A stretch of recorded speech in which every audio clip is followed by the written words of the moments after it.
Ang kagandahan ng aking sabon mga kabisi dahil gawa ito sa milk at saka totoong prutas na papaya. Alam naman natin noon mga kabisi na ang mga dahon ng papaya ay inunus-nus natin sa ating mga katawan. At ito naman ang hindi natin alam na pinakamaganda yung bunga niya. At ito mga kabisi ang nilagay ko lang ay base soap na solid whitening.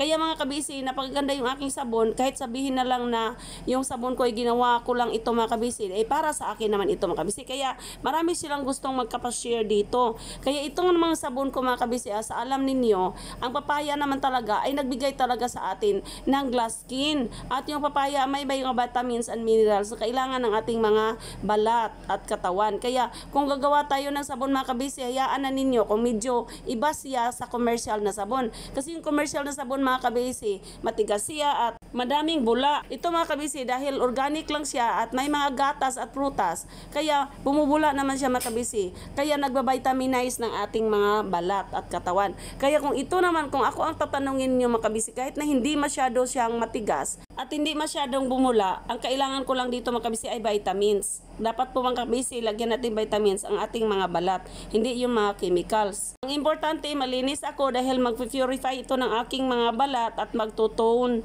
at mag-alis ng mga tanggal ng mga wrinkles. At of course mga kabisi, lalo na sa mga dark spots. Kahit pa kayong gumawa mga kabisi, gayahin na lang ninyo kung paano ko ito ginawa. Mayroon naman akong maraming video kung paano ko ginawa itong aking skin rehab soap. Pwede naman kayong gumawa mga kabisi. Malalaman ninyo sa inyong sarili na napakaganda ang texture ng inyong skin compare doon sa commercial na sabon. At iba talaga pagka magbanlaw ka na mga kabisi galing sa pagbabad mo ng at least po mga 2 to 5 minutes. Yung iba kasi ayaw na nilang hindi bumula. Sa akin mga kabisi bumula naman siya pero hindi lang masyadong bumula. Talaga kasi vitamin siya mga kabisi. Na iba na siya, nagiging organic na siya. Kaya itong mga ginagawa ko mga kabisi, pwede naman itong gawin ninyo. Kasi ako, ginawa ko ito dito sa akin at ginamit ko yung sabon ko. Pwede naman kayong gagawa din.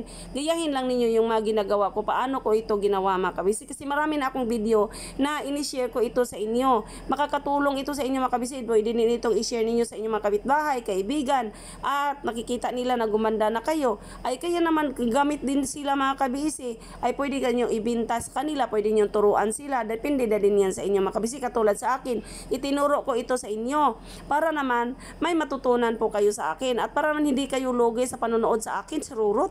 At of course naman mga kabisi, kung kayo'y follower ko, sana naman mag-subscribe naman kayo mga kabisi. Kaya hindi pa kayo mag-follow kayo, ay baka naman ay masayangan, sayang mga kabisi, hanapin nyo ako, hindi na ako nyo makita kasi hindi kayo nag-follow. Hindi naman kasi ma-recommend sa inyo pagka hindi kayo nag-follow sa akin. Kaya mag-subscribe kayo mga kabisi kung follower ka na kayo. Kung kayo naman ay hindi pa follower, mag-follow kayo mga kabisi. Iyan lang po mga kabisi. Kaya pwede ninyo itong i-share at na-inyo yung engagement kung kayo content creator. Ma-inyo yung mga comment, yung mga share, ma-inyo yun mga kabisi. Kaya i-share ninyo ito mga kabisi para kayo makatulong din sa iba. Charurot!